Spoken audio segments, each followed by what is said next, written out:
नमस्कार दोस्तों, मिस्टिक मंदिर में आपका स्वागत है।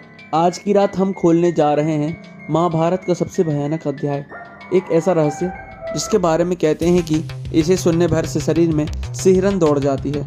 वह योद्धा जिसे श्री कृष्ण ने श्राप देकर हजारों सालों तक जीवित रहने को मजबूर कर दिया, जो आज भी धरती पर भटक रहा है, नाम है अश्वत्थामा। अश्वत्थामा कौन था? अश्वत्थामा गुरु द्रोणाचार्य का पुत्र, जन्म से ही अमरत्व का अंश उसके मस्तिष्क पर मड़ी जड़ी थी, जो उसे असाधारण शक्तियां देती थी। भविष्य देखने की क्षमता, जानवरों पर नियंत्रण, अलौकिक शक्ति। कहा जाता है कि अश्वत्थामा रुद्र का अंश था, यानी वह जन्म से ही क्रोध और विनाश का प्रतीक था। द्रौपदी के 5 पुत्रों की हत्या। महाभारत का युद्ध समाप्त हो चुका था, कौरव मारे जा चुके थे, लेकिन अश्वत्थामा का मन बदले की आग से जल रहा था।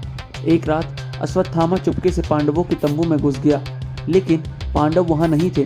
वहां थे द्रौपदी के 5 छोटे छोटे पुत्र नींद में सोए हुए, और अश्वत्थामा ने उन 5 का निर्दयता से वध कर दिया। यह महाभारत का सबसे क्रूर और सबसे अंधकारमय क्षण था। जब द्रौपदी ने अपने पुत्रों को सब देखे तो पूरी कुरुभूमि रो पड़ी। ब्रह्मशिरा अस्त्र का प्रकोप। पांडव क्रोधित हुए। अर्जुन और अश्वत्थामा आमने सामने आ गए।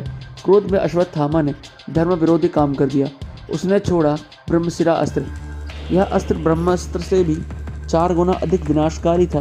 कहते हैं कि अगर यह पृथ्वी से टकरा जाता तो पूरी दुनिया राख में बदल जाती। अर्जुन ने भी अपना ब्रह्मास्त्र बुला लिया। अगर दोनों अस्त्र टकराते तो प्रलय हो जाता। तभी श्री कृष्ण ने हस्तक्षेप किया। अश्वत्थामा अस्त्र वापस क्यों नहीं ले पाया? अस्त्र चलाना एक कला थी, लेकिन उसे वापस लेना उससे भी कठिन विद्या।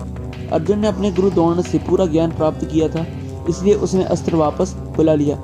लेकिन अश्वत्थामा ने कभी भी अस्त्र निवारण की पूरी शिक्षा नहीं ली थी। वह अस्त्र वापस नहीं ले पाया। यह महापाप था। यही वह क्षण था जब कृष्ण ने निर्णय लिया कि अश्वत्थामा को उसके पाप की सबसे कठोर सजा दी जाएगी। श्री कृष्ण का भयानक श्राप। कृष्ण ने अश्वत्थामा से कहा, तुमने रात्रि में निर्दोष बालकों की हत्या की है। तुमने ब्रह्मशिरा जैसा अस्त्र गर्व के विरुद्ध प्रयोग किया है। तुमने युद्ध के नियम तोड़े हैं। फिर श्री कृष्ण ने दिया इतिहास का सबसे भयंकर श्राप। तुम 6000 वर्षों तक इस धरती पर भटकोगे। तुम्हारे घाव कभी नहीं भरेंगे। तुम्हें कोई नहीं मारेगा, पर तुम कभी भी जी भी नहीं पाओगे। लोग तुम्हें देखकर डर जाएंगे और तुम सदा एकांत में दर्द से चिल्लाते रहोगे। कृष्ण ने उसकी मणि भी छीन ली। उस दिन से अश्वत्थामा एक अमर भटकती आत्मा बन गया। आज भी जिंदा है। अब आता है सबसे डरावना हिस्सा। महाभारत के बाद युग बदलते गए, राज्य बदले, लोग बदले, लेकिन अश्वत्थामा की कहानियां आज भी सुनाई देती हैं।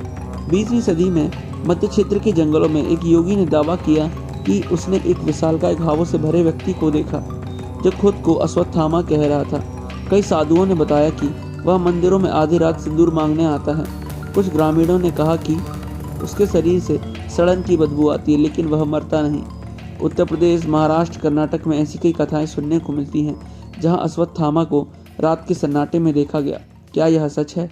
क्या वह आज भी जीवित है? यह रहस्य आज भी अनसुलझा है।